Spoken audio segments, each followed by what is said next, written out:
Hi guys, it's Frankie from Frankie Tech. Good to see you guys again. And here's the one you've been waiting for, the Vivo NEX 2 dual display 48-hour review. And this phone has truly been a dual display delight.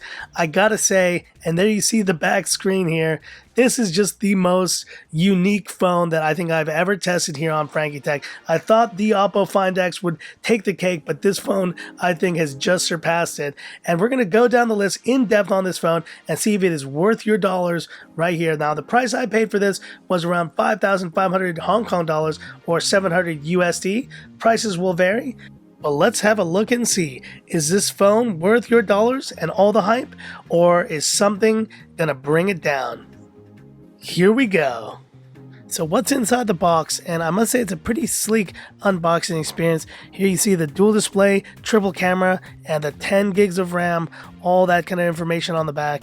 Opening the box, it's kind of this slide out format here, and I do like the fact that it is actually done this way. You know, your typical unboxings are always kind of boring, so I do appreciate that level of detail. The Vivo headphones, not the nicest looking headphones, but hey, they're free, so included in the box, always great. And here's the Vivo adapter, which should work really well, and just some product technical specifications here. And going in there, there's the SIM ejector tool. Just throw that stuff aside, and here's the cable, USB-C, very good to see on this phone, and I'm glad they didn't shortchange on that. And here's the bumper case. That's the name that I couldn't figure out the other day, but a nice unboxing overall. And now let's go into this. We're going to be spending quite a bit of time here on design. So looking at this phone, it's 8.1 millimeters in thickness, and the second screen actually doesn't add too much to the thickness of this phone. But as you can see, at 199 grams, it is a little bit heavier than I would like. That 3.5 millimeter headphone jack was a real pleasant sight. And you see here, there's the power button. And the cool thing about this phone is that there are buttons on both sides. I'll be showing you that in a second. I like the design of this phone. I'm really actually enjoying it. And now to show you how it's implemented here with those power buttons. So it doesn't matter which side you're holding the phone, you can turn on this phone on either side. And that makes it for an actual seamless experience.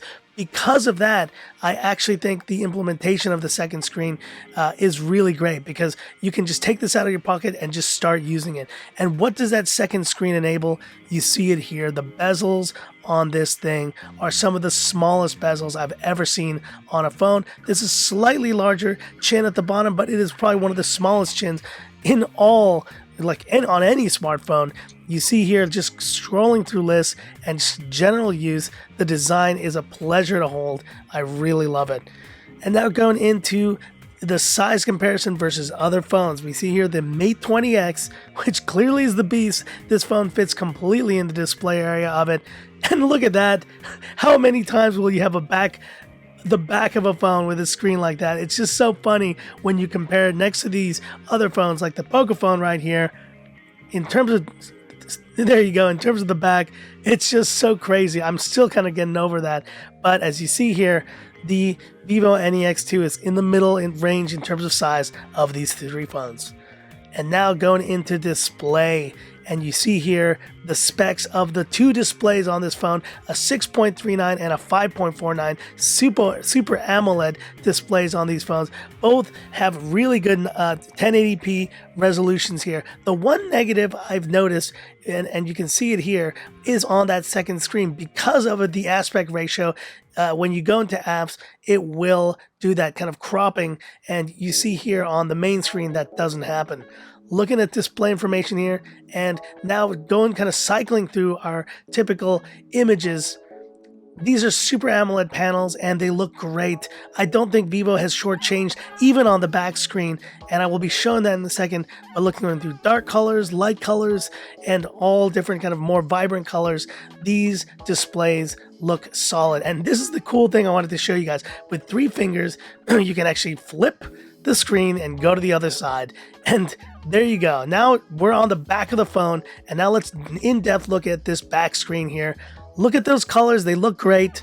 They actually I was so surprised that this back screen is actually as good a quality as it is, because I know the Nubia X, for example, has a 720p screen on the back. This is full HD, guys, and so I don't want to hear it. This is the better back screen on a phone by far. And so you see here, this gives you the toggle to flip back if you don't want to do the 3-finger swipe. And talking about color temperature, the one thing is that in kind of default mode, this screen does tend to be a little cool. So here in the color temperature adjustment, I made sure that I kind of tweaked it a bit and made sure that I left it a little bit warmer. I prefer slightly warmer screens overall. Talking about YouTube playback, this main screen is fantastic. Like, it is just, viewing angles are great, the blacks are deep, and just the colors are vibrant here overall. Look at that. That is just a bezel-less beauty right there, and there is no slider on this. So, and now looking at the back screen, you see here, now it is a 16:9 aspect ratio on the back screen, so but it's still totally usable to watch YouTube, funny enough, right here. And the main thing to note here is that the NEX2 only keeps one screen on every time. So I honestly gotta say, the main display on this unit is great. And the second screen is not bad either. It's 2 for 1 here, baby. It's awesome. Now talking about DRM info, this is not good though. L3 CDM, why Vivo? Why? What are you doing? This needs to be an L1 phone, and this needs to be changed. If there's a way to change it, please do it. If you're watching this, Vivo, please do that. And now talking about CPU, Geekbench, and Antutu scores. Now I looked at these Geekbench scores here. This is rocking the Snapdragon 845 with 10 gigs of RAM, but it's not really reflecting in these scores. The single core is kind of in line with that, you see there, but 8,378 seems pretty low for Geekbench. But in Antutu, it's a 285,000 score, so a little bit better, but still I think they need some optimization on these benchmarks. We'll have to wait and see what happens. And now it's a quick word on battery life here. So this unit is a 3,500 mAh battery, and that may be kind of worrisome there. These GSAM projections seem a little bit low to me at around the 6-hour mark here for screen on time. But for me, overall, the battery seems pretty average after 48 hours. It's not going to be the best performer, but I think overall it'll still kind of handle for daily use pretty well. And now just a word on the software experience. And the line I really came up with here was that Fun Touch OS ain't so fun. This is my least favorite part of this phone experience so far. And you see it here. This is the latest version of Fun Touch OS, which is running Android 9 Pie. I'm really glad to see that we have Android 9 out of the box on a Vivo phone. But my main concern has to do with these gestures. There's like 3 areas of gesture control from the bottom of the phone here, and in the center you can go to the app tray.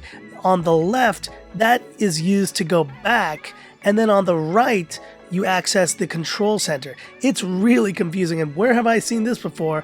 Well, obviously this is coming from the iPhone, and this whole skin just feels so iPhone-y. I just don't like it. I really am not a fan of Fun Touch OS. It's my first experience with it really long term, and you can see here though, I do have the rootless pixel launcher that I hope to get working on this phone soon, because if that's the case, then I will really enjoy this phone experience far, far better.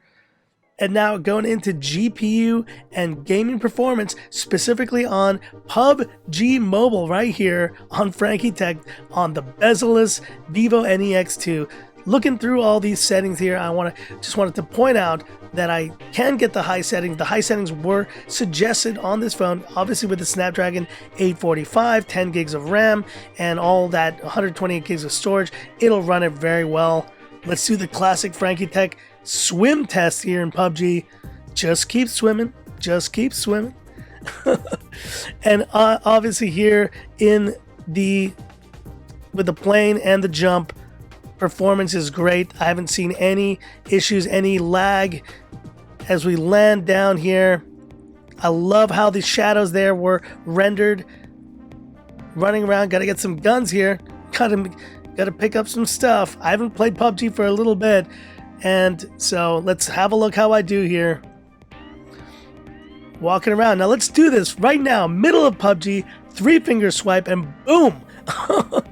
Oh, this is so cool. I'm now playing on the back of the phone. And the one negative I noticed playing on the back of the phone is that it gets warm, right? Because of the CPU. So the back of the phone, as you're playing, you do feel that heat.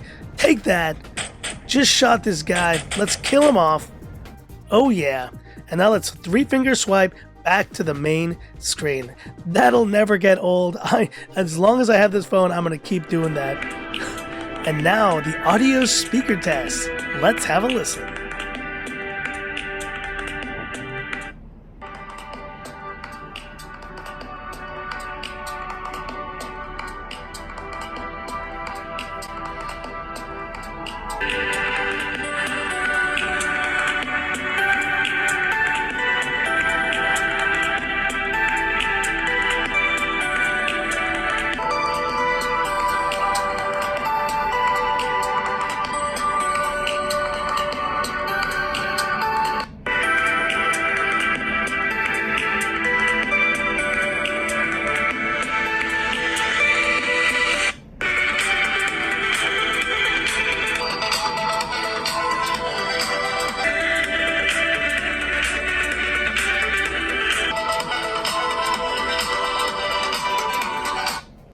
What can I say?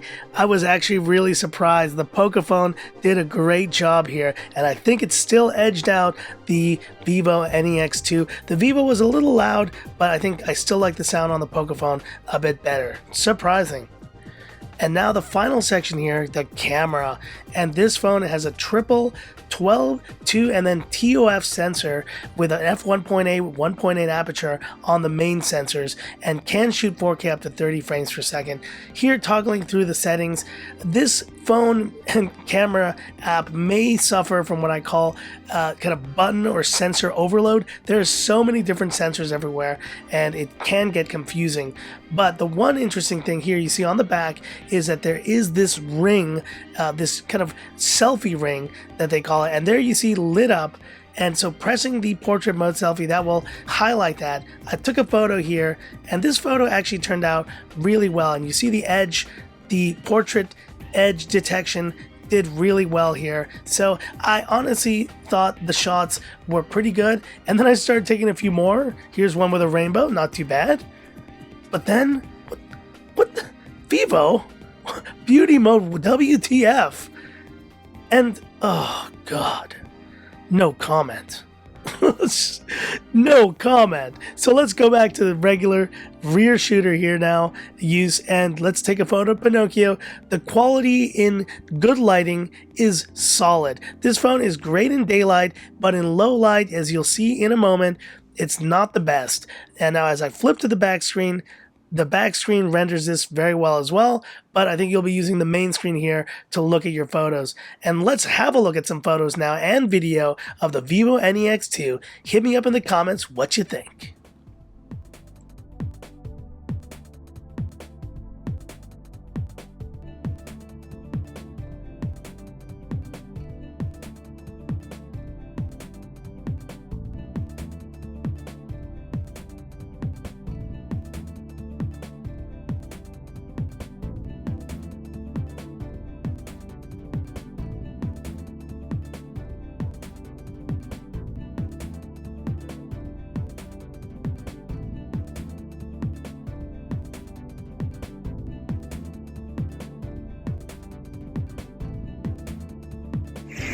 This is fundraising video on the Vivo NEX dual display. Looks pretty good. I can't see it.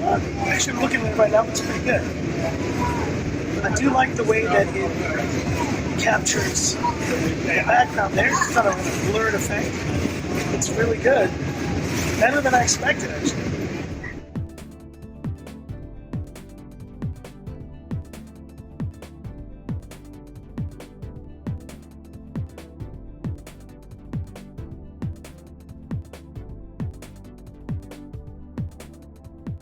And here we are at the end of this epic video for this epic phone, and my final verdict after 48 hours.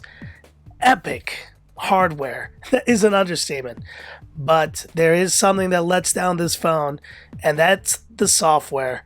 So it's epic hardware let down by terrible software. Fun Touch OS is just not doing it for me. And if I need to use this software on a daily basis, I would just not be able to use this phone. It just doesn't do it. But that 3-finger swipe is probably the one and only cool software tweak that I just love. And you see, I can just keep doing it over and over. But hit me up in the comments with any questions or any thoughts you have on this phone. I'd love to hear them. So pretty solid phone overall right here. So that's it for this video. If you liked it, give me that thumbs up. And if you love the content of Frankie Tech, subscribe to the channel, hit the bell icon for future updates. And just letting you know, guys, I will be wrapping up this year very soon. We'll be all going on a family trip soon. So I'm trying to get all this stuff out to you as soon as I can. But thanks for all your support. And this is where I leave you by saying, this is Frankie Tech signing off. Have a good one.